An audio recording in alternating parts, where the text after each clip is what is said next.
Take a break. Taking a deep breath can prevent them making unwise decisions na maaaring akala nila maganda sa ngayon, pero baka pagsisihan nila ito pagdating ng panahon. Ask for professional help. The reason kung bakit sila naging winner sa larangan ng sports kasi they have professional coaches. Same thing with money. Kung gusto nila maging successful sa perang napanalunan nila, they should employ professional help when it comes to money management.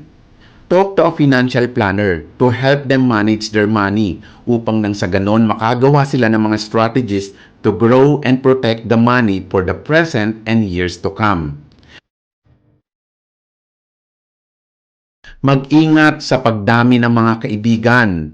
Asahan na sa pangyayaring ito, biglang dadami ang iyong mga kaibigan, magpapakita pati mga kamag-anakan at kaibigan mong matagal mo nang hindi nakikita. Yes, nakakatuwang batiin kanila sa pagkapanalo mo, but be careful if they lead to a conversation involving cash. Having a trusted professional can help you weigh any situation regarding money like asking for loans, gifts, and investment opportunities. Be clear about your goals. Make a list of your financial goals. Dahil sa daming perang darating, asahan mo, maging ikaw ay malilito sa kung ano nga ba ang gusto mo sa buhay. Kaya ayusin ito base sa kung ano ang iyong mga priorities. Hindi masamang magwaldas. After all, pinaghirapan mo ito.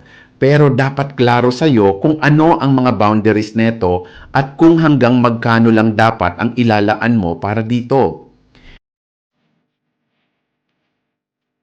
Invest for retirement. Alam naman natin na hindi ito panghabang buhay. So secure your future now. Alamin kung ano mga retirement investments na nababagay para sa iyo. Keep your income stream. Nakaka-tempt na iwanan o talikuran kung ano ang pinagkakakitaan mo sa ngayon, but keeping your income stream is a smart long-term tactic to preserve your windfall.